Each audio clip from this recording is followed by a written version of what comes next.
Angin malam di ungaran berdesir lembut, membelai rambut Sarah yang tergerai. Namun, kelembutan itu tak mampu menenangkan gejolak di dadanya. Sejak 2 minggu lalu, bayangan keraguan dan bisikan kecurigaan telah menjadi teman setianya. Bayu, suaminya, pria yang 9 tahun terakhir mengisi setiap relung hatinya, terasa menjauh. Ada pergeseran dalam tatapannya, tawa yang tak lagi sehangat dulu, dan alasan-alasan klise yang makin sering terucap dari bibirnya. Meeting mendadak, lembur sampai larut, atau ada proyek baru yang butuh fokus ekstra. Semua itu terdengar masuk akal, jika saja naluri seorang istri tidak berteriak lantang, memperingatkan adanya sesuatu yang salah. Malam itu, seharusnya menjadi malam yang istimewa. Tanggal 6 Juli, hari di mana Sarah dan Bayu pertama kali bertemu di sebuah kafe kecil di Semarang. Mereka selalu merayakan tanggal itu dengan sederhana, berbagi cerita dan mengenang awal mula cinta mereka. Sarah sudah menyiapkan makan malam favorit Bayu, sup buntut dan sate ayam, lengkap dengan lilin aromaterapi yang menenangkan.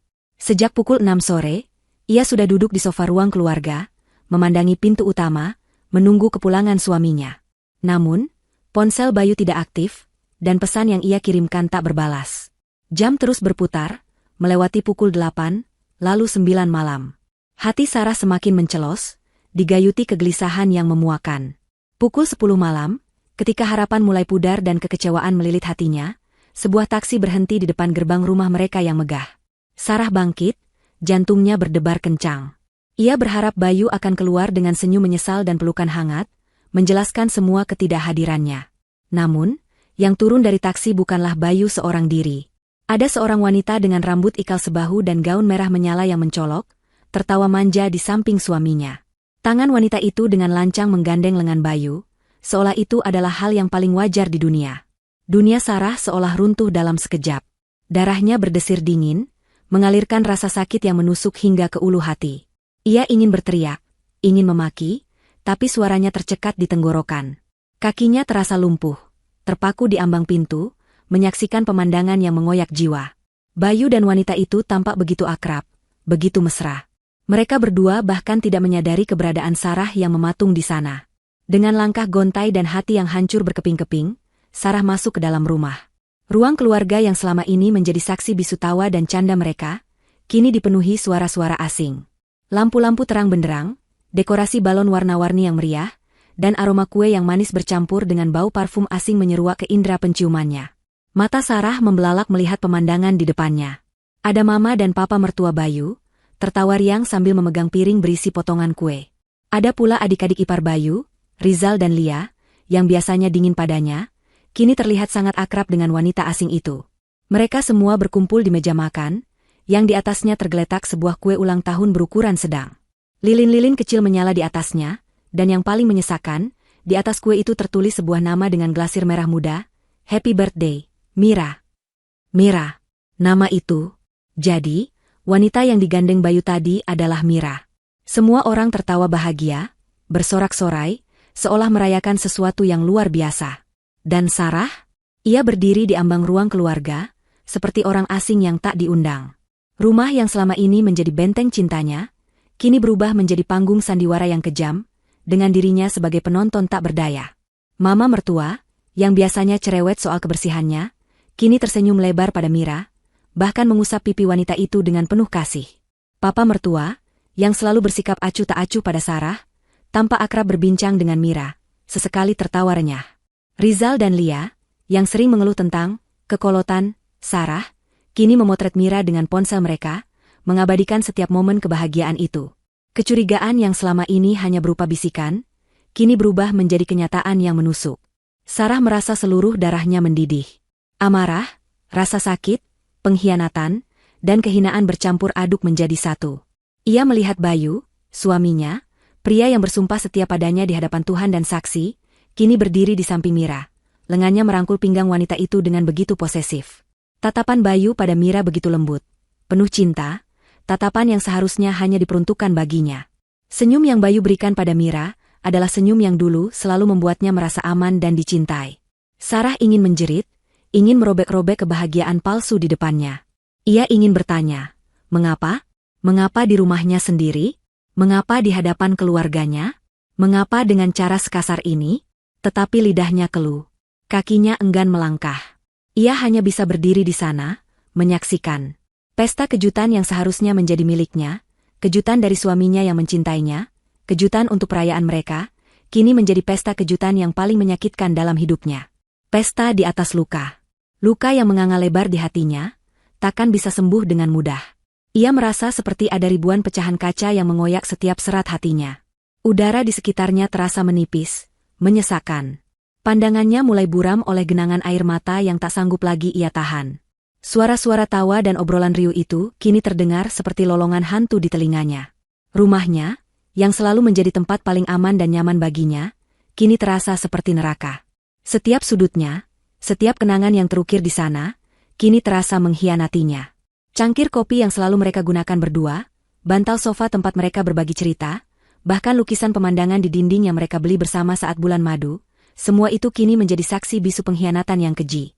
Seolah belum cukup, mama mertua tiba-tiba berseru, "Mira, ayo tiup lilinnya.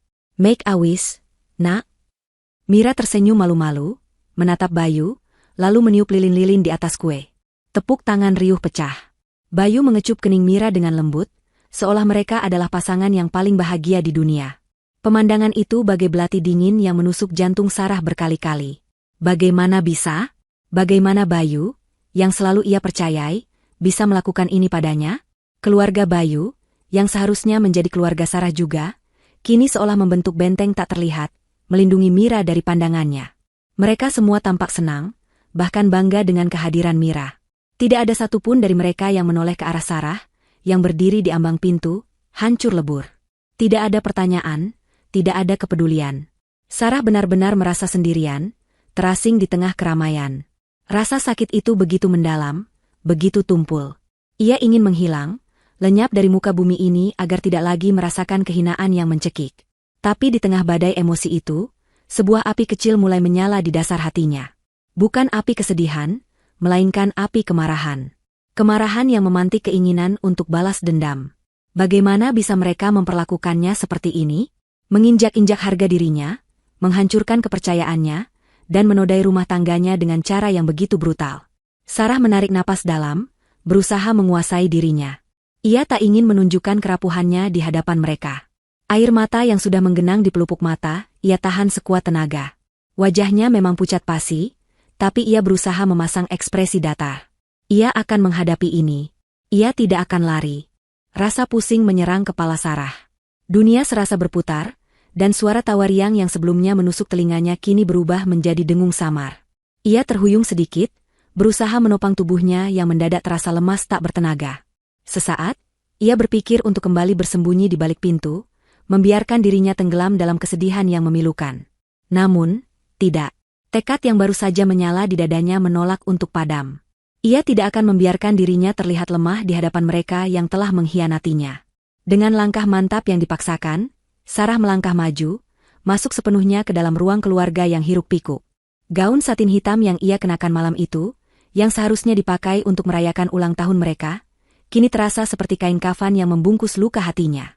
Seketika, suasana yang tadinya riuh mendadak hening. Tawa dan obrolan terhenti. Semua mata, termasuk mata Bayu dan Mira, tertuju padanya. Mama mertua, yang tadi asyik mengobrol dengan Mira, kini menatap Sarah dengan kaget, seolah melihat hantu. Papa mertua mengernyitkan dahi, ekspresi tidak senang terpancar jelas di wajahnya. Rizal dan Lia, adik-adik ipar Bayu, hanya saling pandang dengan canggung, seolah tertangkap basah. Bayu, yang semula terlihat begitu lepas dan bahagia, kini menegang. Wajahnya memucat, matanya membulat sempurna saat melihat Sarah berdiri tegak di sana. Mira, wanita dengan gaun merah menyala itu, buru-buru melepaskan rangkulan tangannya dari pinggang Bayu, meski senyum tipis masih tersungging di bibirnya yang dipoles lipstik merah menyala. Ada kilat kepuasan yang samar di balik senyumnya, seolah menikmati drama yang baru saja ia ciptakan. Sarah. Suara Bayu terdengar seperti bisikan, penuh keraguan. Ada sedikit rasa bersalah di sana, tapi itu terlalu kecil untuk menutupi rasa sakit yang menggerogoti Sarah. Sarah tidak menjawab. Ia hanya menatap Bayu lurus-lurus, mencoba mencari sisa-sisa Bayu yang dulu ia kenal, Bayu yang ia cintai dengan sepenuh hati. Tapi yang ia temukan hanyalah mata yang gelisah dan raut wajah yang asing. Ia beralih menatap Mira, mengamati wanita itu dari ujung rambut hingga ujung kaki. Cantik, memang. Tapi kecantikan itu terasa kotor, dinodai oleh pengkhianatan. Apa yang terjadi di sini, Bayu? Suara Sarah akhirnya keluar, terdengar lebih tenang dari yang ia bayangkan, namun penuh getaran. Setiap kata yang terucap terasa seperti belati yang menusuk udara. Bayu tergagap. Ia mencoba mendekat, tapi Sarah mengangkat tangannya, menghentikannya. "Jangan sentuh aku," desisnya, suaranya kini bergetar menahan tangis. "Jelaskan. Sekarang. Apa yang kalian rayakan di rumahku sendiri?" Pertanyaan itu menggantung di udara. Mama mertua yang sejak tadi diam, kini memberanikan diri angkat bicara. "Sarah, ada apa ini? Jangan bikin keributan. Ini kan cuma..." "Cuma apa, Ma?" potong Sarah, sorot matanya tajam menatap mertuanya. "Cuma pesta ulang tahun seorang wanita asing di rumah saya, dengan suami saya sebagai tuan rumah? Cuma perayaan perselingkuhan yang kalian semua dukung?" Kata perselingkuhan itu bagai bom yang meledak di tengah keheningan. Wajah mama mertua merah padam, papa mertua semakin mengernyitkan dahi, dan adik-adik ipar Sarah mendadak sibuk menunduk. Akhirnya, Bayu menghela napas panjang. Ada nada pasrah dalam suaranya, seolah ia sudah lama menantikan momen ini. "Baiklah, Sarah, kau benar." Meskipun sudah menduga, pengakuan itu tetap terasa seperti palu godam yang menghantam jantung Sarah. Kata-kata itu begitu ringan terucap dari bibir Bayu, seolah perselingkuhan yang menghancurkan hatinya hanyalah sebuah lelucon. "Aku dan Mira, kami memang punya hubungan," lanjut Bayu, matanya menghindari tatapan Sarah. "Aku tahu ini salah, tapi aku tak bisa membendung perasaan ini, Sarah. Aku jatuh cinta pada Mira." Jatuh cinta. Kata-kata itu berputar-putar di kepala Sarah, mengolok-oloknya. 9 tahun pernikahan, semua janji suci, semua pengorbanan, semua mimpi yang telah mereka bangun bersama, kini hancur karena sebuah pengakuan cinta yang enteng. Rasanya seperti seluruh tubuh Sarah disiram air mendidih, lalu disiram es batu secara bergantian. Mira, yang tadinya menunduk, kini mengangkat kepalanya. Ia tersenyum tipis pada Bayu, seolah memberikan dukungan. "Kami tidak bisa menahannya, Sarah. Cinta memang datang tak terduga." Ucapan Mira yang sok manis itu memicu amarah Sarah yang selama ini tertahan. "Cinta? Begitukah caramu menyebut pengkhianatan ini?" Sarah melangkah maju, mendekati Mira. "Kau tahu dia sudah menikah. Kau tahu dia punya istri. Dan kau berani-beraninya masuk rumahku, merayakan ulang tahunmu di sini, dengan suami orang." Mira tidak gentar. Ia bahkan mengangkat dagunya sedikit, menatap Sarah dengan pandangan menantang. "Cinta tidak bisa memilih, Kak. Hati yang bicara." "Hati?" Sarah tertawa getir, tawa yang penuh luka. "Hati yang mana? Hati yang haus kehancuran? Hati yang tak punya moral? Atau hati yang sengaja menghancurkan rumah tangga orang lain demi kesenangan sesaat?" Tiba-tiba, mama mertua melangkah maju, berdiri di antara Sarah dan Mira. "Sudah, Sarah, cukup. Jangan berbicara sekasar itu pada Mira." Sarah terkejut. Ia tidak menyangka mama mertuanya akan membela wanita yang telah menghancurkan rumah tangganya.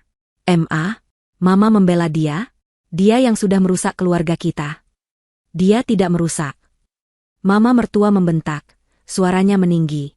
"Kau yang terlalu kolot, Sarah, terlalu pencemburu. Bayu butuh kebahagiaan, dan kau tidak bisa memberikannya. Mira bisa."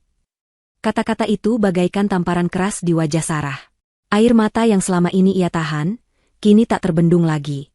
Mengalir deras membasahi pipinya. Jadi, ini alasannya? Ia yang salah? Ia yang terlalu kolot? Selama ini, ia telah mencurahkan seluruh hidupnya untuk Bayu dan keluarga ini. Ia mengurus rumah, mengurus semua keperluan Bayu, bahkan mengurus bisnis kecil keluarganya agar Bayu bisa fokus pada karirnya. Pengorbanan itu, kini dianggap kekolotan? "Aku kolot?"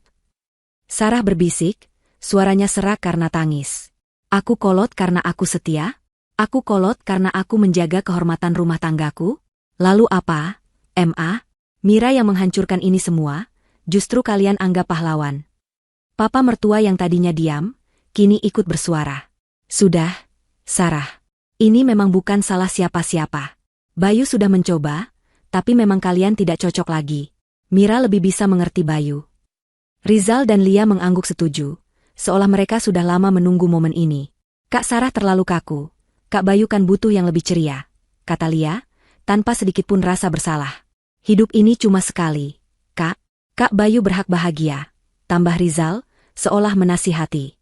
Seluruh dunia Sarah runtuh seketika. Bukan hanya suaminya yang mengkhianatinya, tapi juga keluarganya. Keluarga yang selama ini ia anggap sebagai miliknya. Mereka semua berada di pihak Mira, membenarkan perbuatan Bayu, dan menyalahkan dirinya. Rasa sakit itu berlipat ganda, menembus setiap lapisan pertahanan hatinya. Ia merasa telanjang, tak berdaya, dan sangat sendiri. Bayu menatap Sarah dengan tatapan yang sulit diartikan. Ada sedikit rasa bersalah, namun lebih banyak rasa lega, seolah beban berat baru saja terangkat dari pundaknya setelah pengakuan itu. Ia bahkan tidak mencoba membela Sarah dari serangan keluarganya. Aku tidak menyangka kalian semua akan seperti ini. Suara Sarah putus-putus.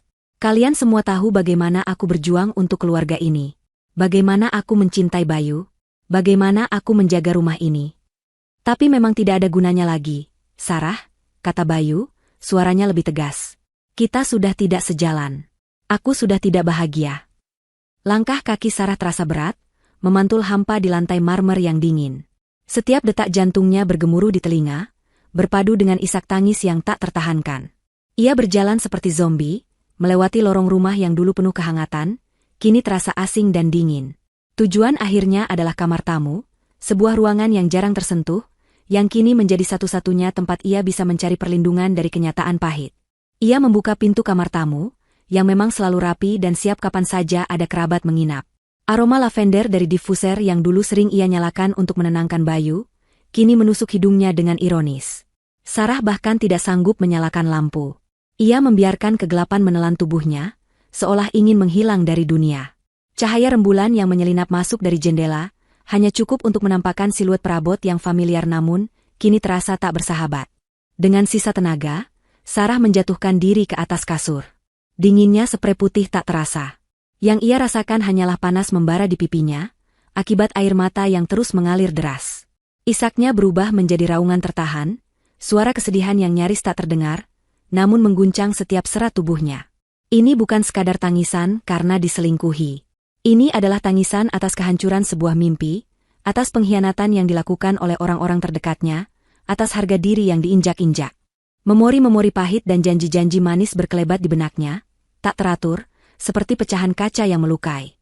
Ia teringat hari pertama mereka bertemu di Ungaran, senyum tipis Bayu saat pertama kali menyatakan cinta, atau saat mereka berdua merencanakan masa depan di pinggir Danau Rawa Pening, membayangkan sebuah rumah impian dengan taman yang luas. Janji setia di depan altar, sumpah untuk bersama dalam suka dan duka, kini terasa hampa, hanya sekumpulan kata-kata indah yang tak bermakna. Ia ingat bagaimana dulu, saat Bayu baru merintis usaha, Sarahlah yang mati-matian mendukung. Ia bahkan rela menjual perhiasan warisan ibunya untuk modal tambahan. Sarah mengurangi jatah jajannya, bahkan menunda mimpinya untuk melanjutkan kuliah S2, demi memastikan Bayu bisa fokus pada bisnis. Ia bekerja keras, dari pagi hingga malam, membantu mengurus pembukuan, kadang ikut mengantarkan barang, bahkan seringkali menjadi juru masak pribadi Bayu agar suaminya tidak kelaparan saat lembur. Ia melakukan semua itu tanpa pamrih, dengan keyakinan penuh bahwa mereka adalah tim, bahwa semua pengorbanan itu akan membuahkan kebahagiaan di masa depan. Namun, kini kebahagiaan itu justru dinikmati orang lain. Mira, wanita asing itu. Bagaimana bisa? Bisik Sarah pada kegelapan, suaranya parau. Bagaimana bisa dia lupa semua itu? Bagaimana bisa mereka begitu mudahnya membuangku? Bayangan mama dan papa mertua yang membela Mira, dan adik-adik ipar yang seolah menertawakan penderitaannya, menambah perih luka di hatinya. Mereka tahu betul bagaimana Sarah selama ini berjuang untuk keluarga Bayu. Bahkan saat usaha Bayu sempat kolaps beberapa tahun lalu, Sarahlah yang pasang badan, meminjam uang dari kerabatnya di Semarang, dan merelakan sebagian warisan dari ayahnya untuk menyelamatkan mereka dari kebangkrutan. Ia bukan hanya istri bagi Bayu, tapi juga menantu dan kakak ipar yang selalu berusaha menjadi bagian dari keluarga itu. Tapi kini, ia diperlakukan seperti sampah, dibuang begitu saja tanpa perasaan. Kemarahan mulai mendominasi perasaannya yang kacau. Air mata yang awalnya melambangkan kesedihan, kini berubah menjadi air mata kemarahan yang membara. Tubuhnya bergetar, bukan karena kedinginan, melainkan karena gejolak emosi yang mengamuk. Ia mengepalkan tangannya erat-erat, kuku-kukunya menusuk telapak tangannya sendiri, tapi rasa sakit fisik itu tak sebanding dengan luka di hatinya. Aku tidak akan membiarkan ini, gumamnya, suaranya penuh dendam. Aku tidak akan membiarkan kalian hidup bahagia di atas penderitaanku. Pikirannya mulai merangkai skenario. Bayu dan Mira, mereka pantas merasakan penderitaan yang sama, bahkan lebih. Mereka pantas kehilangan segalanya. Selama ini, Bayu hidup nyaman karena hasil jerih payahnya, dari semua aset yang kebanyakan berasal dari warisan orang tuanya, atau dari tabungannya sebelum menikah. Sarah ingat betul, saat awal mereka menikah, Bayu tidak punya apa-apa selain mobil tua dan sedikit tabungan yang cepat habis untuk biaya pernikahan. Rumah mewah ini, mobil-mobil yang mereka miliki, rekening bank yang gemuk, sebagian besar adalah hasil kerja keras Sarah dan juga warisan orang tuanya yang ia sumbangkan sepenuhnya untuk keluarga mereka. Mira mungkin tergiur dengan kemewahan yang Bayu miliki, tapi ia tidak tahu bahwa kemewahan itu dibangun di atas keringat dan pengorbanan Sarah. Ia tidak tahu betapa rapuhnya fondasi itu tanpa Sarah. Jika ia mengambil kembali apa yang menjadi haknya, Bayu dan Mira tidak akan punya apa-apa. Mereka akan terpaksa menghadapi kenyataan pahit tanpa kemewahan yang selama ini mereka nikmati, tanpa kenyamanan yang selama ini mereka anggap remeh. Napas Sarah memburu. Matanya yang sembab menatap kosong ke langit-langit. Malam itu, di kamar tamu yang gelap dan sunyi, bukan lagi kesedihan yang menguasai dirinya, melainkan tekad yang membara. Ia akan membalas dendam. Bukan sekadar untuk kepuasan pribadi, tapi untuk menegakkan keadilan, untuk menunjukkan pada Bayu dan keluarganya bahwa Sarah bukanlah wanita lemah yang bisa diinjak-injak begitu saja. Tidur adalah kemewahan yang tak bisa ia jangkau malam itu.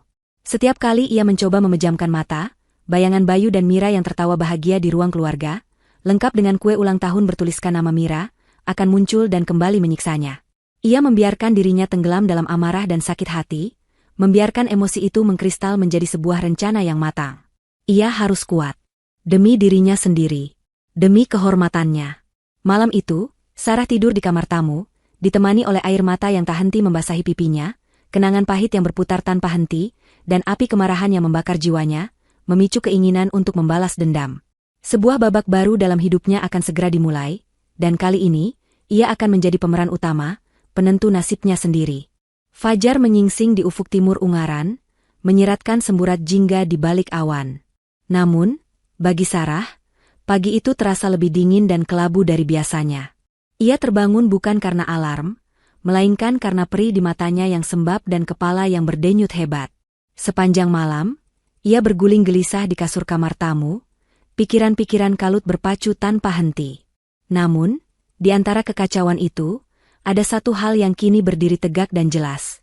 Tekad untuk membalas dendam.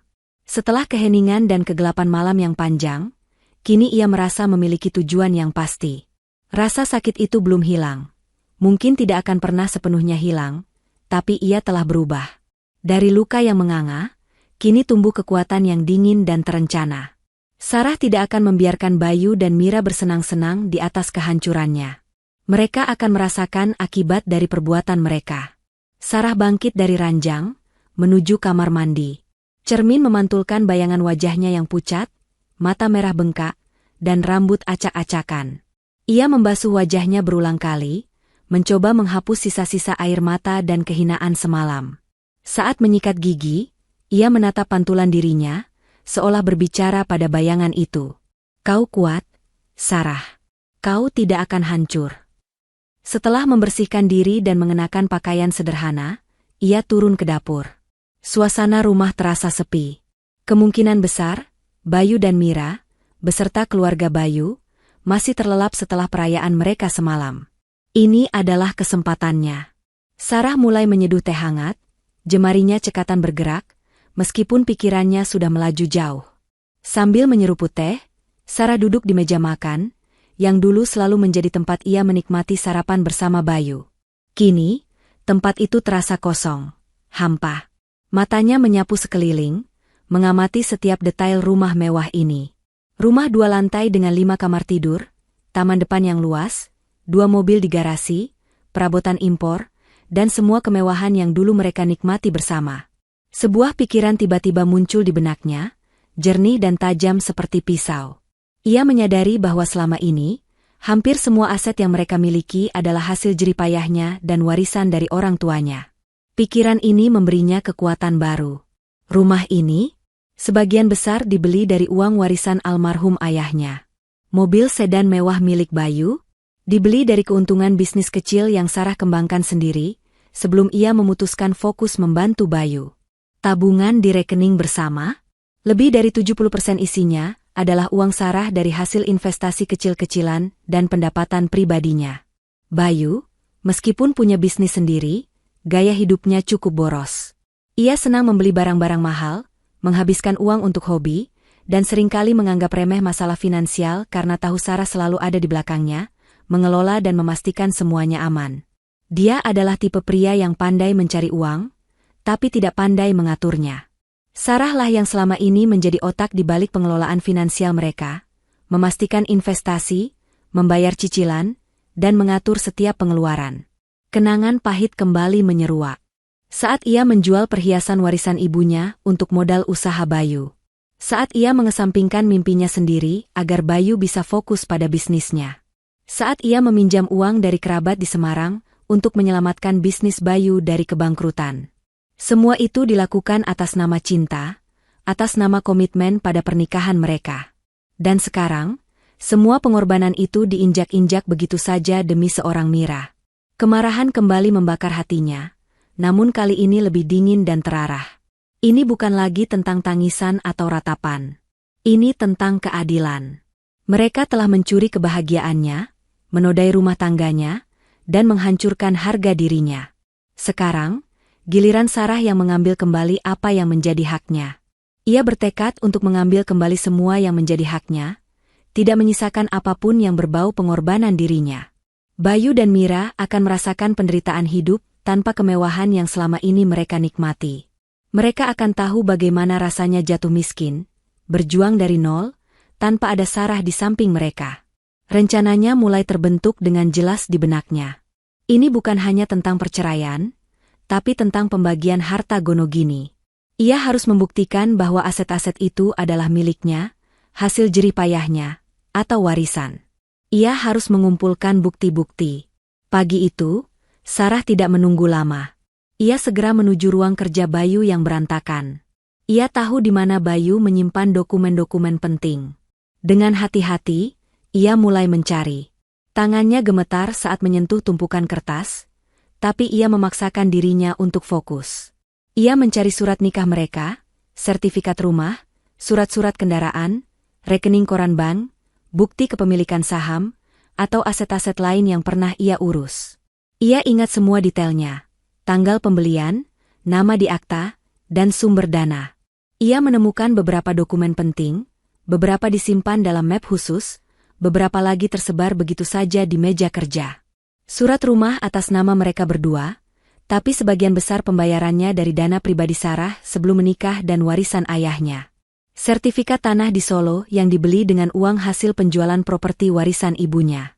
Akta jual beli beberapa properti lain di luar kota yang ia kembangkan dari hasil investasinya sendiri. Bahkan rekening tabungan Bayu yang selama ini ia kelola, sebagian besar isinya adalah transferan dari rekening pribadinya, atau hasil investasi yang ia atur. Semakin banyak dokumen yang ia temukan, semakin besar amarahnya bercampur dengan keyakinan. Betapa lancang Bayu dan Mira menikmati semua ini, padahal mereka bahkan tidak tahu betapa berdarah-darahnya Sarah membangun kemapanan ini.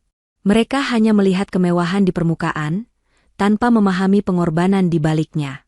Sarah menyimpan semua dokumen itu dengan hati-hati dalam sebuah tas kerja lamanya. Ia akan membawa semua ini ke tempat yang aman. Ia akan mencari pengacara terbaik di Ungaran, bahkan jika perlu, yang paling mahal. Ia akan memastikan bahwa semua proses berjalan lancar dan adil, sesuai dengan hukum. Rencana ini tidak akan terburu-buru. Ia tahu, Bayu dan keluarganya akan mencoba berbagai cara untuk menghalanginya, membujuknya, atau bahkan mengancamnya. Tapi ia tidak akan gentar. Luka di hatinya sudah terlalu dalam, dan kini, hanya keadilan yang bisa mengobatinya. Sarah akan memastikan bahwa mereka merasakan pahitnya hidup tanpa kemewahan, tanpa kenyamanan yang selama ini mereka anggap remeh. Mereka akan membayar, mahal, atas setiap air mata dan pengorbanan yang telah Sarah curahkan. Matahari kini sudah naik tinggi, cahayanya membanjiri ruang kerja. Tapi Sarah tidak lagi merasakan kehangatan. Yang ada hanyalah dinginnya tekad, dan kobaran api balas dendam yang kini membakar di dadanya, siap untuk dimanifestasikan menjadi kenyataan. Ketegangan di dada Sarah tak mereda sedikitpun, bahkan setelah ia berhasil mengumpulkan dokumen-dokumen penting. Rasa lega yang samar bercampur dengan kecemasan. Ia tahu, langkah selanjutnya adalah yang paling krusial, mencari penasihat hukum. Sarah membutuhkan seseorang yang tidak hanya ahli dalam hukum keluarga, tapi juga tangguh dan memiliki reputasi yang tak terbantahkan. Ia butuh seorang gladiator yang bisa bertarung untuknya di medan perang pengadilan. Meskipun ia tidak pernah berhubungan langsung dengan pengacara sebelumnya, nama Bapak Herman Wibowo sering ia dengar. Herman Wibowo adalah nama besar di dunia hukum Semarang dan sekitarnya, terkenal karena keberhasilannya menangani kasus-kasus perceraian dengan pembagian harta gonogini yang rumit, terutama yang melibatkan aset dalam jumlah besar. Kantornya berada di pusat kota Semarang, sekitar 30 menit perjalanan dari Ungaran. Reputasinya adalah baja, sering muncul di berita karena kemenangannya yang gemilang, dan disebut-sebut sebagai salah satu pengacara termahal. Tidak masalah seberapa mahal biayanya, gumam Sarah pada dirinya sendiri. Ini untuk masa depanku, dan untuk memberi pelajaran pada mereka. Dengan tekad bulat, Sarah mengambil ponselnya. Jemarinya gemetar saat mencari kontak telepon kantor hukum Herman Wibowo. Setelah beberapa kali mencoba, sambungan akhirnya terhubung. Seorang asisten dengan suara ramah mengangkat telepon. Sarah menjelaskan keinginannya untuk membuat janji temu secepatnya, dan betapa mendesak kasusnya. Beruntung, ada celah kosong di jadwal Bapak Herman untuk sore nanti. Sarah segera mengiyakan, hatinya sedikit lega. Sisa waktu pagi itu, Sarah gunakan untuk menata pikirannya. Ia meninjau kembali setiap dokumen yang ia kumpulkan, surat nikah mereka yang sudah menguning, sertifikat rumah di Ungaran yang jelas tertera nama mereka berdua namun dengan bukti pembayaran awal yang berasal dari tabungan pribadi Sarah sebelum menikah, surat-surat kendaraan, 2 mobil mewah dan 1 motor besar, yang juga sebagian besar dibeli dengan uangnya. Rekening tabungan bersama yang dominan berisi transferan dari rekening warisan ibunya dan pendapatan investasinya, serta berbagai bukti kepemilikan aset lainnya seperti akta jual beli tanah di Solo, dan saham-saham di beberapa perusahaan kecil yang ia danai. Ia bahkan menemukan salinan perjanjian pranikah yang dulu pernah mereka bahas, meskipun tidak pernah benar-benar ditandatangani.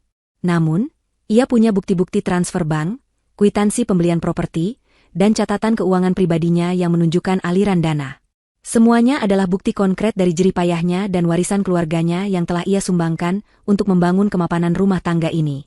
Pukul 2 siang, Sarah sudah duduk di ruang tunggu kantor Herman Wibowo yang mewah dan berkelas. Interiornya didominasi warna gelap dengan sentuhan kayu jati dan lukisan abstrak modern, memancarkan aura profesionalisme dan kemewahan yang menenangkan. Ia tak perlu menunggu lama. Seorang asisten mempersilakannya masuk ke ruangan Herman Wibowo.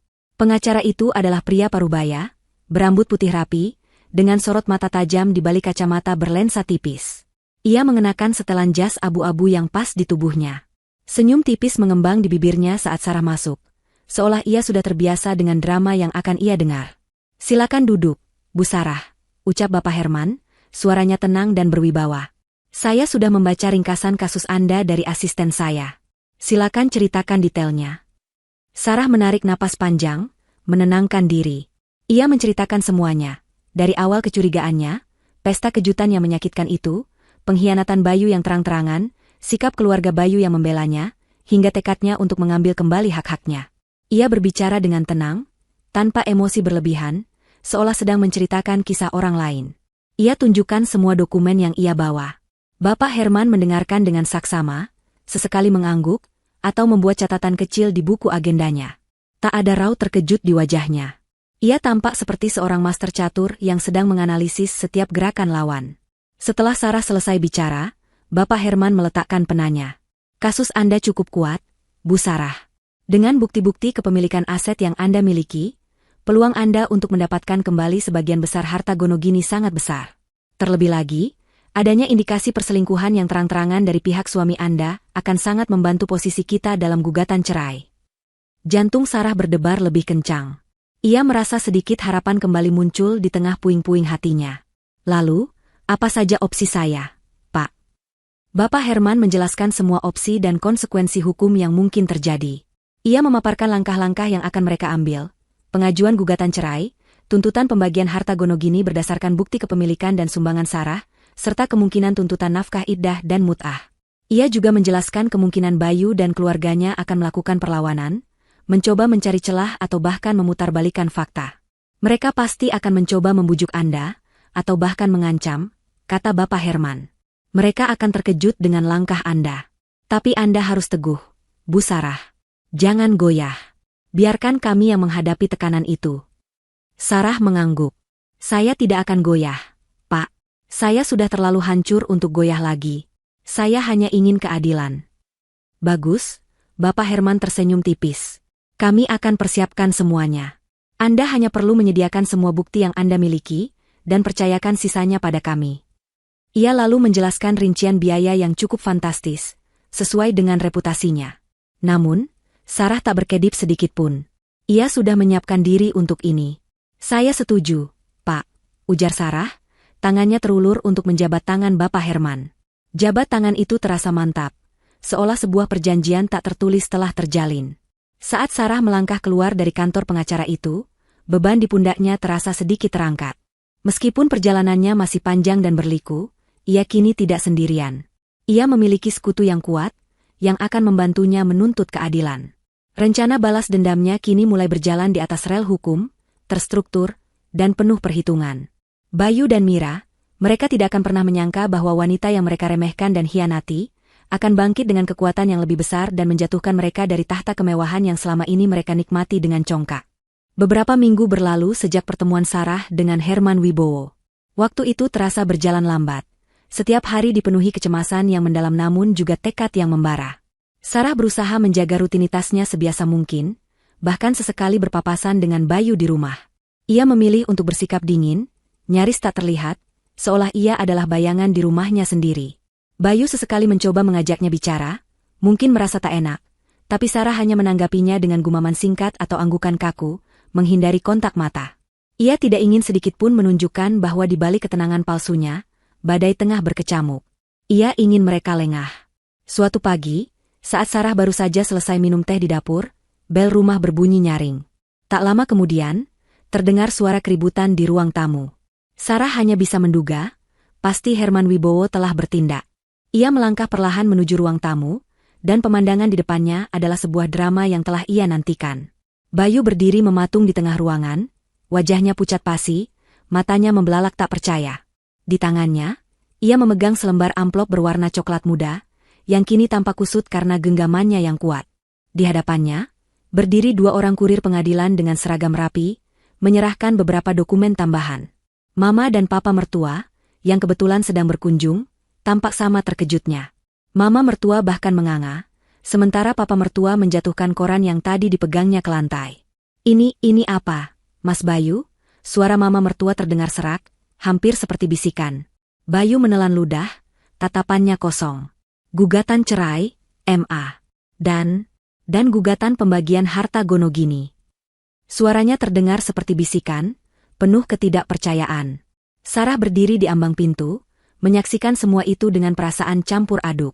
Ada kepuasan yang dingin melintas di hatinya, namun juga sedikit rasa hampa. Ini adalah permulaan. Seketika, suasana rumah berubah kacau. Mama mertua menjerit histeris. "Apa? Gugatan cerai? Tidak mungkin." Ia melangkah maju, mencoba merebut dokumen dari tangan Bayu. "Ini pasti salah. Sarah tidak mungkin melakukan ini." Papa mertua yang tadinya kaget, kini wajahnya memerah padam.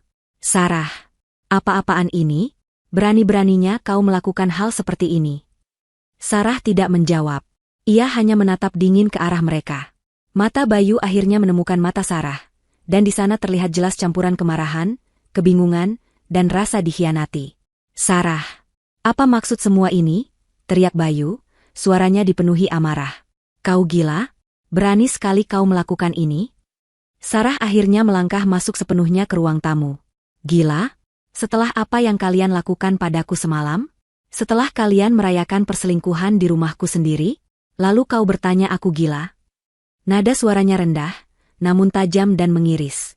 "Aku tidak gila, Bayu. Aku hanya menuntut keadilan. Dan aku mengambil kembali apa yang menjadi hakku." "Hakmu?" Bayu tertawa sinis, namun ada nada gugup dalam tawanya. "Apa maksudmu? Semua ini milik kita.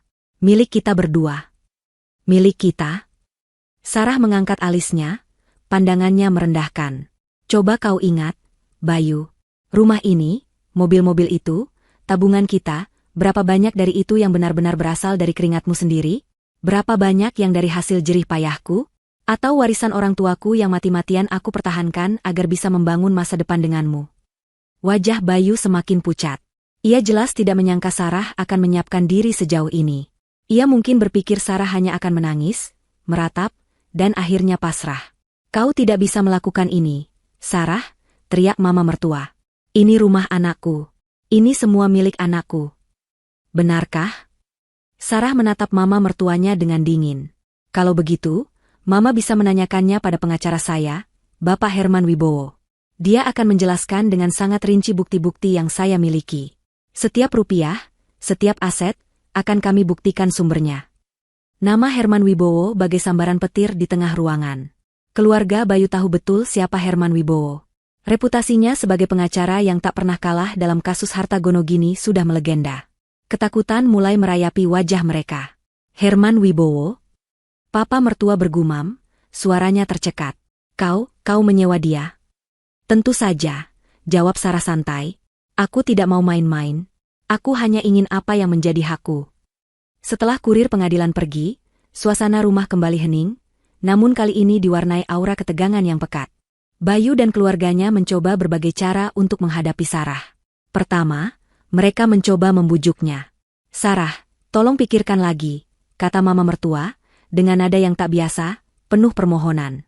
Kita kan keluarga. Jangan sampai masalah ini jadi besar. Kasihan Bayu, kasihan kalian berdua. Kasihan?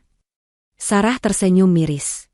Ketika kalian tertawa bahagia merayakan ulang tahun Mira di rumah ini, apakah kalian memikirkanku?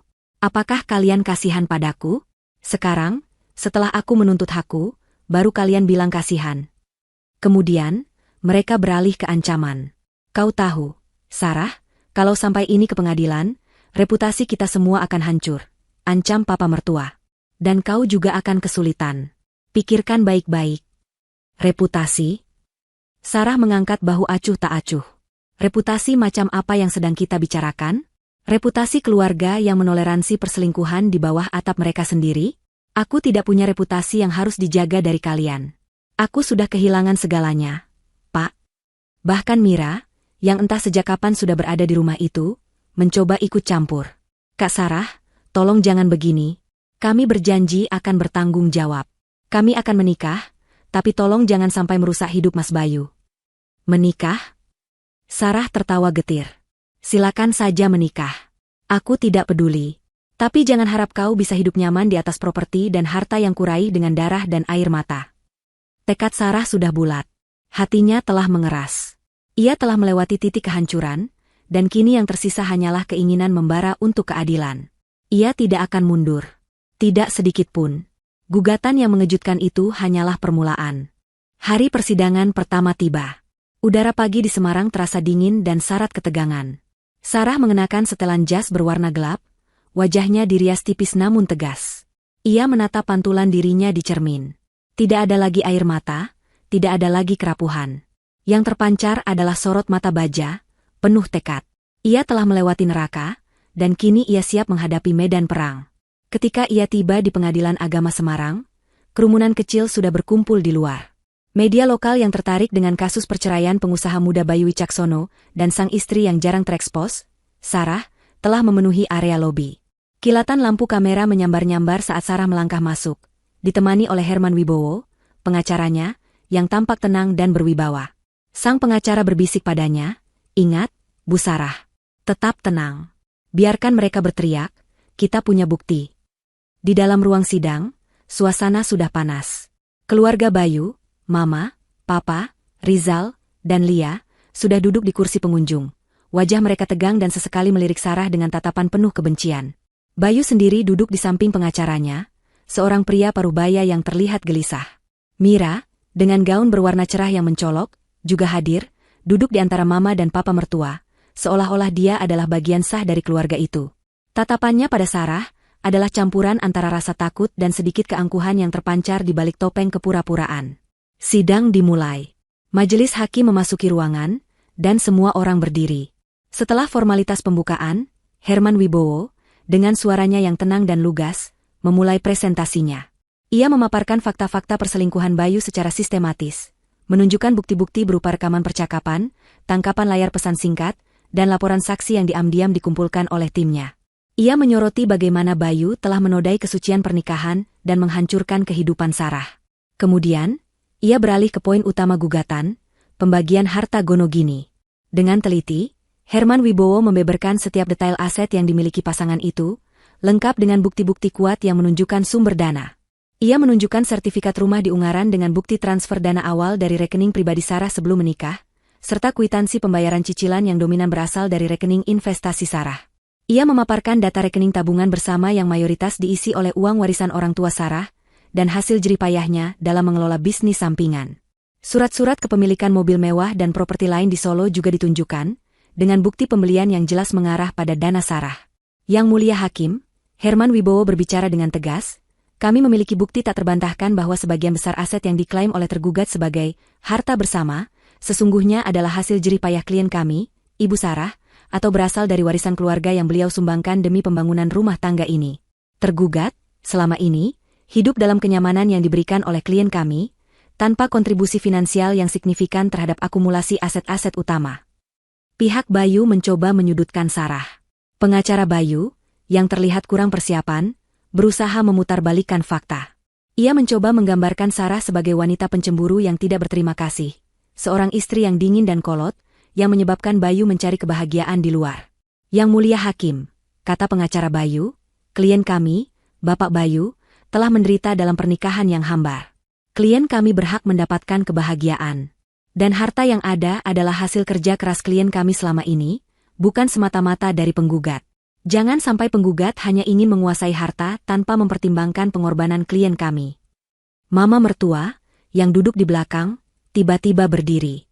Dia itu istri tidak becus, Yang Mulia, hanya bisa menghabiskan uang. Dia terlalu kaku, tidak bisa memberikan keturunan. Wajar kalau Bayu mencari yang lain. Teriaknya histeris, menunjuk Sarah. Ruang sidang riuh.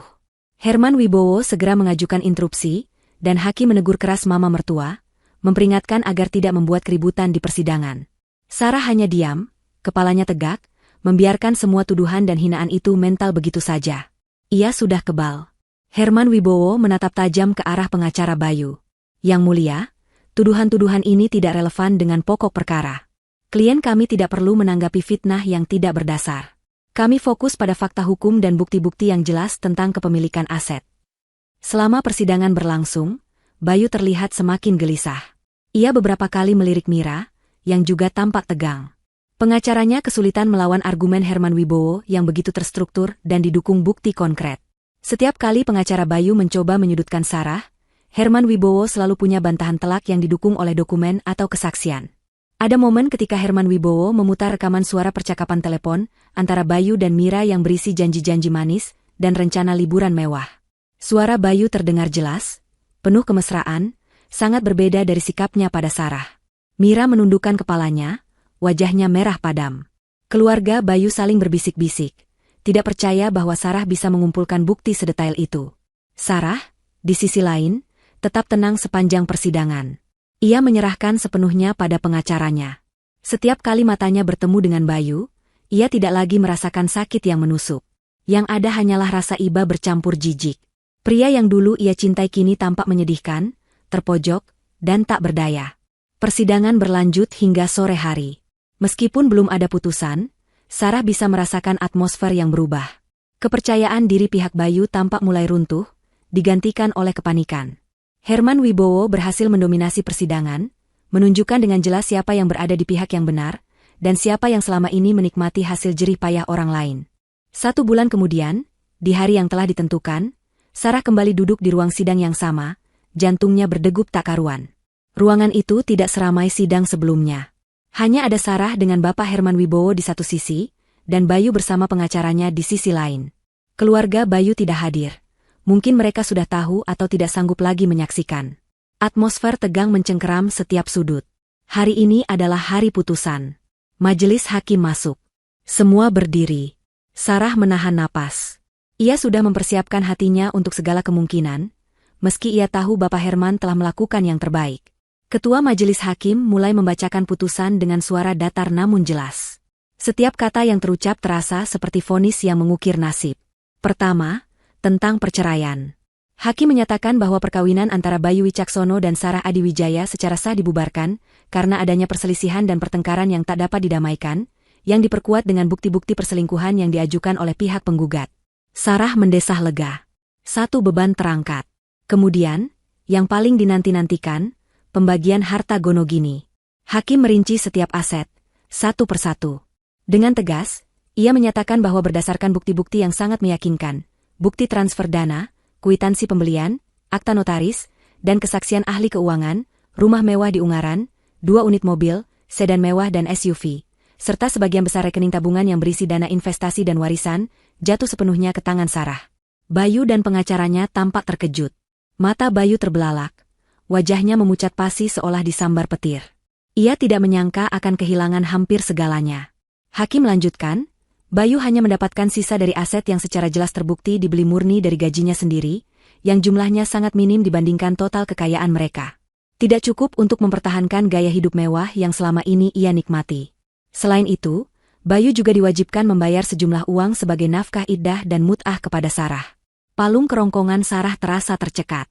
Ada rasa puas yang dingin menjalar dalam dirinya. Keadilan telah ditegakkan. Namun, di balik kemenangan itu, ada pula rasa pahit yang tak terhindarkan. Kemenangan ini didapat di atas puing-puing hati yang hancur, di atas janji-janji yang telah dikhianati. Ini adalah kemenangan yang mahal, dibayar dengan 9 tahun hidupnya yang ia curahkan untuk pria ini.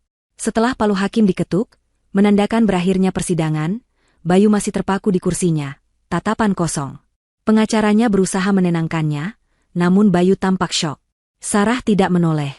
Ia berjalan keluar ruang sidang dengan langkah mantap, kepalanya tegak. Bapak Herman Wibowo menepuk bahunya, senyum tipis mengembang di wajahnya yang puas. Selamat, Bu Sarah. Ini kemenangan yang telak, ujar Bapak Herman. Terima kasih, Pak, jawab Sarah, suaranya serak. Ada kelegaan yang luar biasa, namun juga kesadaran bahwa hidupnya kini akan benar-benar berbeda. Bayu dan Mira, mereka akan segera tahu bagaimana rasanya jatuh dari puncak. Kemenangan ini adalah sebuah pernyataan, Sarah bukanlah korban yang akan diam dan menderita. Ia adalah wanita yang bangkit, menuntut haknya, dan membangun kembali hidupnya dari awal. Beberapa bulan berlalu. Kabar tentang putusan pengadilan menyebar cepat di Ungaran dan Semarang, terutama di kalangan pebisnis dan sosialita. Kisah perceraian dramatis antara Bayu Wicaksono dan Sarah Adiwijaya menjadi buah bibir.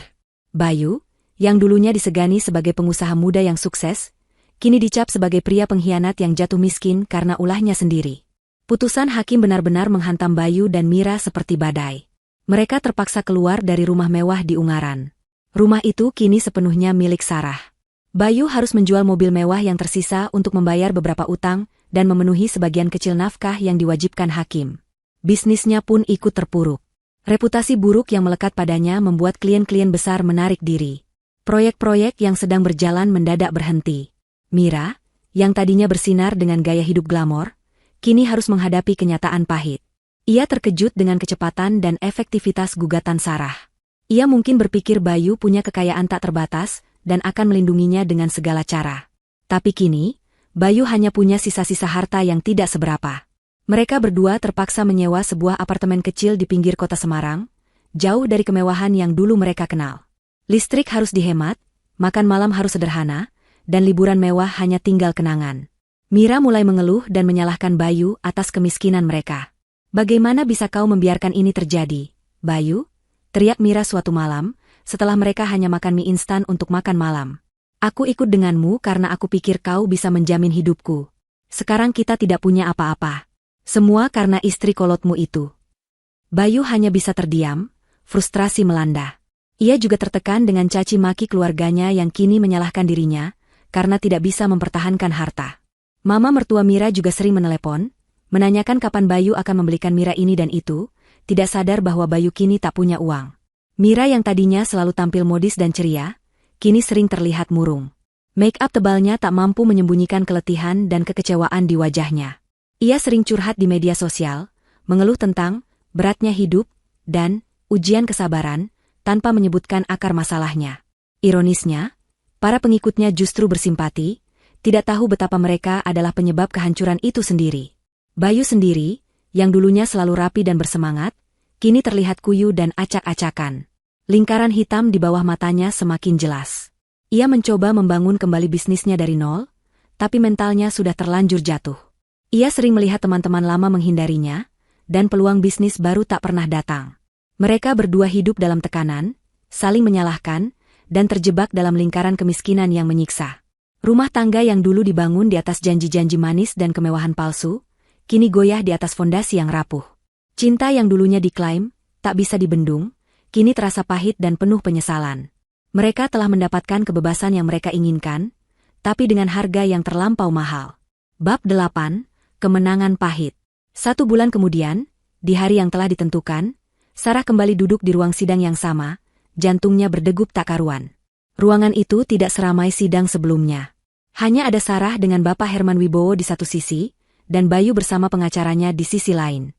Keluarga Bayu tidak hadir. Mungkin mereka sudah tahu atau tidak sanggup lagi menyaksikan. Atmosfer tegang mencengkeram setiap sudut. Hari ini adalah hari putusan. Majelis hakim masuk. Semua berdiri. Sarah menahan napas. Ia sudah mempersiapkan hatinya untuk segala kemungkinan, meski ia tahu Bapak Herman telah melakukan yang terbaik. Ketua majelis hakim mulai membacakan putusan dengan suara datar namun jelas. Setiap kata yang terucap terasa seperti vonis yang mengukir nasib. Pertama, tentang perceraian.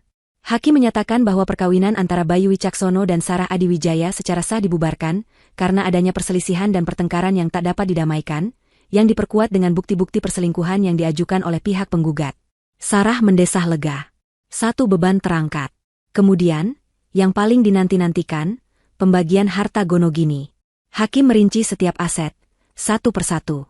Dengan tegas, ia menyatakan bahwa berdasarkan bukti-bukti yang sangat meyakinkan, bukti transfer dana, kwitansi pembelian, akta notaris, dan kesaksian ahli keuangan, rumah mewah di Ungaran, 2 unit mobil, sedan mewah dan SUV, serta sebagian besar rekening tabungan yang berisi dana investasi dan warisan, jatuh sepenuhnya ke tangan Sarah. Bayu dan pengacaranya tampak terkejut. Mata Bayu terbelalak. Wajahnya memucat pasi seolah disambar petir. Ia tidak menyangka akan kehilangan hampir segalanya. Hakim lanjutkan, Bayu hanya mendapatkan sisa dari aset yang secara jelas terbukti dibeli murni dari gajinya sendiri, yang jumlahnya sangat minim dibandingkan total kekayaan mereka. Tidak cukup untuk mempertahankan gaya hidup mewah yang selama ini ia nikmati. Selain itu, Bayu juga diwajibkan membayar sejumlah uang sebagai nafkah iddah dan mut'ah kepada Sarah. Palung kerongkongan Sarah terasa tercekat. Ada rasa puas yang dingin menjalar dalam dirinya. Keadilan telah ditegakkan. Namun, di balik kemenangan itu, ada pula rasa pahit yang tak terhindarkan. Kemenangan ini didapat di atas puing-puing hati yang hancur, di atas janji-janji yang telah dikhianati. Ini adalah kemenangan yang mahal, dibayar dengan 9 tahun hidupnya yang ia curahkan untuk pria ini. Setelah palu hakim diketuk, menandakan berakhirnya persidangan, Bayu masih terpaku di kursinya, tatapan kosong. Pengacaranya berusaha menenangkannya, namun Bayu tampak syok. Sarah tidak menoleh. Ia berjalan keluar ruang sidang dengan langkah mantap, kepalanya tegak. Bapak Herman Wibowo menepuk bahunya, senyum tipis mengembang di wajahnya yang puas. Selamat, Bu Sarah. Ini kemenangan yang telak, ujar Bapak Herman. Terima kasih, Pak, jawab Sarah, suaranya serak. Ada kelegaan yang luar biasa, namun juga kesadaran bahwa hidupnya kini akan benar-benar berbeda.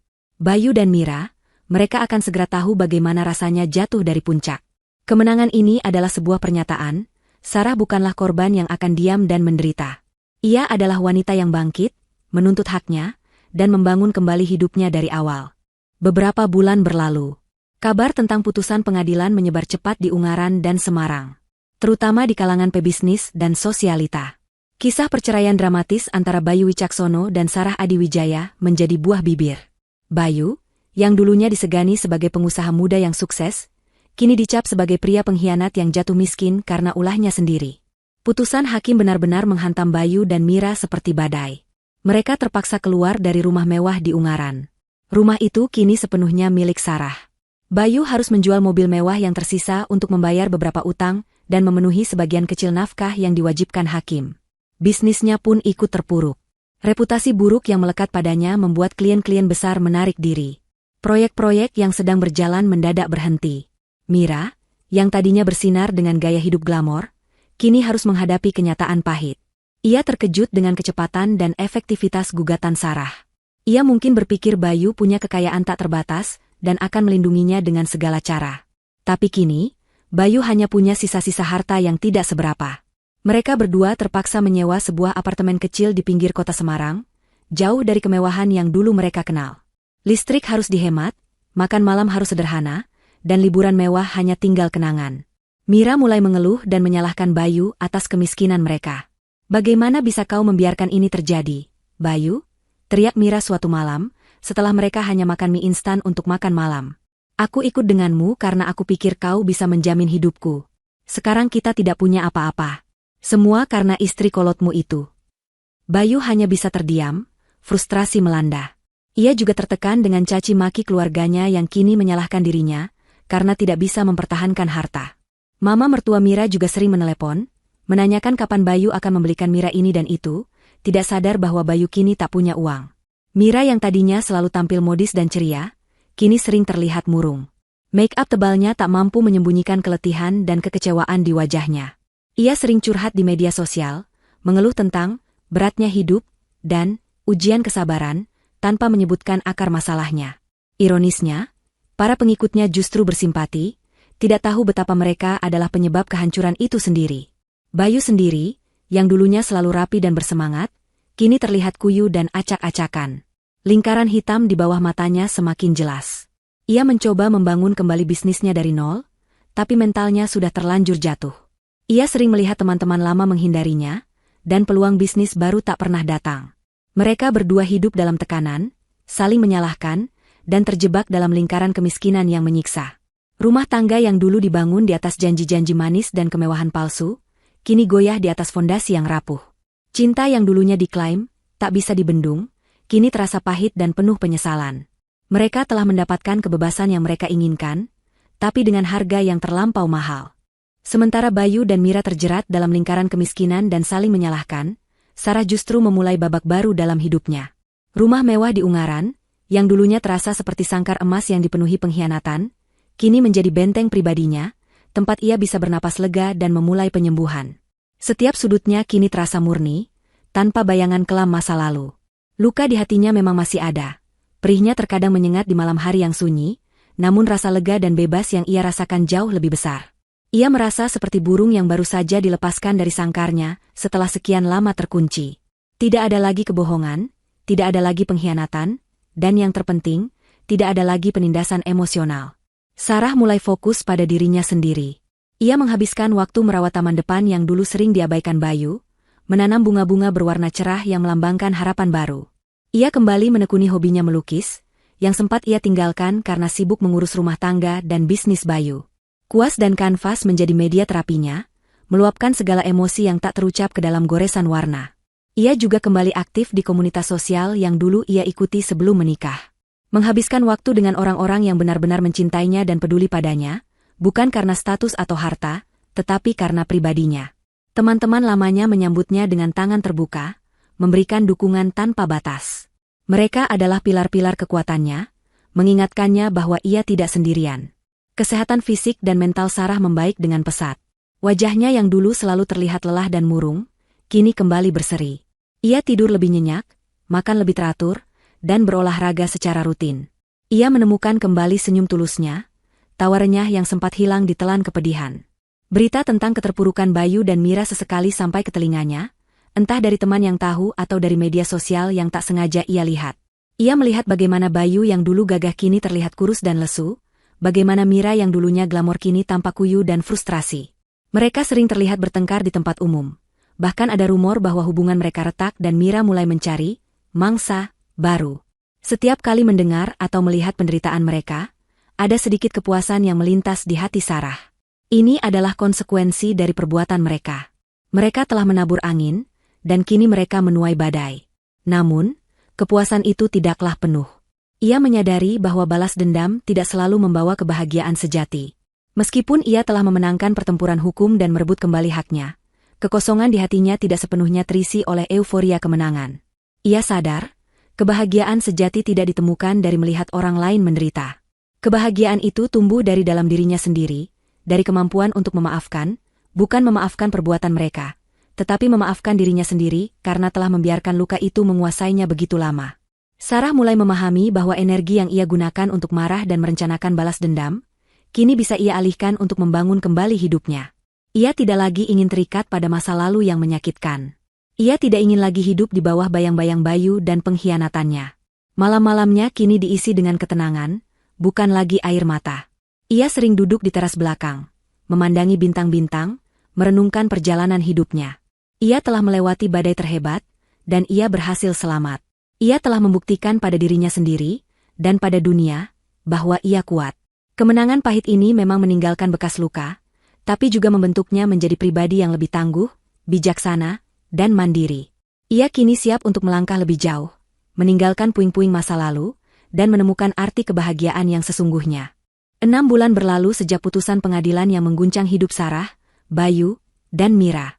6 bulan di mana Sarah merangkak keluar dari jurang kepedihan, sementara Bayu dan Mira terperosok semakin dalam ke dalamnya. Bagi Sarah, rumah di Ungaran yang dulunya terasa hampa, kini benar-benar menjadi miliknya, merefleksikan kebebasan dan kemandirian yang baru ia temukan. Ia telah mengubah sebagian besar interiornya, membuang barang-barang yang terlalu banyak menyimpan kenangan pahit, menggantinya dengan sentuhan-sentuhan baru yang mencerminkan dirinya yang kini kuat, tenang, dan penuh harapan. Warna-warna cerah menggantikan nuansa gelap, dan tawa kembali mengisi setiap sudut ruangan. Sarah memang masih merasakan bekas luka, sesekali bayangan pengkhianatan itu melintas. Namun, luka itu kini tidak lagi berdarah. Ia telah belajar untuk menerima bahwa itu adalah bagian dari kisahnya, bagian yang membentuknya menjadi pribadi yang lebih tangguh. Ia tidak lagi menyimpan dendam membara, sebab ia menyadari bahwa kebencian hanya akan meracuni dirinya sendiri. Balas dendam memang memberinya kepuasan sesaat, namun kedamaian sejati datang dari pelepasan. Ia melampiaskan energinya pada hal-hal positif. Karirnya di bidang konsultasi finansial, yang dulu sempat ia kesampingkan, kini kembali bersinar. Dengan kecerdasannya yang alami dan pengalaman pahit dalam mengelola aset, Sarah membuka kantor konsultan pribadinya di Semarang. Klien-klien datang kepadanya, bukan hanya karena keahliannya, tapi juga karena kisah inspiratifnya yang telah tersebar dari mulut ke mulut. Sarah berhasil membuktikan bahwa dari keterpurukan, seseorang bisa bangkit menjadi lebih kuat. Ia menemukan kebahagiaan dalam membantu orang lain mengelola keuangan mereka, memastikan mereka tidak jatuh ke lubang yang sama seperti dirinya. Kantornya berkembang pesat, ia bahkan mulai merekrut beberapa staf. Keberhasilan finansial ini bukan lagi tentang kemewahan, melainkan tentang kemandirian dan pembuktian diri. Kehidupan sosial Sarah juga berkembang. Ia kembali menjalin hubungan dekat dengan teman-teman lama yang tulus, bahkan bertemu dengan beberapa orang baru yang membawa energi positif. Ia mulai sering menghabiskan waktu di luar kota, mendaki gunung di Merbabu atau bersantai di pantai Jepara, menikmati keindahan alam dan menemukan ketenangan dalam kesederhanaan. Ia belajar dari masa lalu, mengerti bahwa kekuatan sejati ada pada dirinya sendiri, bukan pada hubungan yang merusak, atau pada validasi dari orang lain. Kebahagiaannya tidak lagi bergantung pada kehadiran seorang pria, melainkan pada kemampuannya untuk mencintai dirinya sendiri dan menjalani hidup sesuai dengan keinginannya. Suatu sore, Sarah sedang duduk di teras belakang rumahnya, menikmati secangkir teh herbal. Ia baru saja menyelesaikan sebuah lukisan abstrak yang menggambarkan kebebasan dan harapan. Ponselnya berdering. Itu Santi, sahabat karibnya dari SMA. "Sar, apa kabar? Aku dengar Bayu dan Mira." Santi memulai kalimatnya dengan hati-hati. Sarah tersenyum. "Ada apa dengan mereka, San?" "Mereka pisah. Mira sudah pergi dari apartemen Bayu. Katanya sih, Mira pulang ke rumah orang tuanya di Jakarta. Gak betah hidup susah," jelas Santi, nadanya sedikit mencibir. "Bayu sekarang sendirian, di apartemen sewaan kecil itu. Kelihatan kacau banget, bisnisnya juga makin parah." Sarah hanya menghela napas. Tidak ada lagi rasa dendam yang meledak-ledak, hanya sedikit rasa iba yang samar. "Itu sudah konsekuensinya, San." "Iya, sih. Tapi jujur, aku kasihan juga kadang lihat dia. Dulu kan dia gagah banget," kata Santi. "Tapi ya mau gimana lagi, karma itu nyata." Sarah mengangguk, memandangi lukisannya. "Karma memang nyata. Tapi aku nggak mau lagi hidup untuk melihat mereka jatuh. Aku hidup untuk diriku sendiri sekarang." "Nah, itu dia Sarah yang aku kenal. Yang tangguh dan inspiratif," seru Santi. Weekend besok ada acara yoga di daerah Bandungan. Mau ikut?" "Boleh juga tuh." "Aku ikut ya," jawab Sarah, tawa renyah keluar dari bibirnya. Setelah menutup telepon, Sarah kembali merenung. Ia memang telah mendapatkan apa yang ia inginkan dari Bayu. Ia mengambil kembali haknya, dan Bayu serta Mira telah merasakan akibatnya. Tapi itu hanyalah bagian dari proses penyembuhan. Kemenangan terbesarnya bukanlah dalam persidangan, melainkan dalam kemampuannya untuk memaafkan, melepaskan, dan bangkit kembali. Ia tidak lagi mencari cinta dalam bentuk yang sama. Ada beberapa pria yang mencoba mendekatinya, namun Sarah tidak terburu-buru. Ia tahu apa yang ia inginkan dan apa yang tidak. Ia tidak lagi mencari seseorang untuk mengisi kekosongan, melainkan seseorang yang bisa melengkapi keutuhannya. Jika memang takdir membawa cinta baru, ia akan menerimanya. Jika tidak, ia sudah bahagia dengan dirinya sendiri. Rumah ini, karirnya yang sukses, teman-teman yang setia, dan kedamaian batin yang ia raih, semua ini adalah buah dari perjuangannya. Ia telah belajar bahwa kehancuran bisa menjadi awal dari pembangunan kembali yang lebih kokoh. Ia telah melihat bahwa di atas puing-puing luka, kebahagiaan sejati bisa mekar, jauh lebih indah dan otentik. Masa lalu memang kelam, tapi itu telah membentuknya. Kini, ia adalah Sarah yang baru, lebih kuat, lebih bijaksana, dan lebih menghargai dirinya sendiri. Ia memejamkan mata sejenak, menghirup aroma teh dan wangi bunga dari tamannya. Saat ia membuka mata, senyum damai terukir di bibirnya. Cerita ini berakhir dengan Sarah yang melangkah maju, meninggalkan masa lalu yang kelam, menuju masa depan yang lebih cerah dan penuh harapan. Sebuah babak baru yang ia tulis sendiri, dengan tinta kebebasan dan kebahagiaan.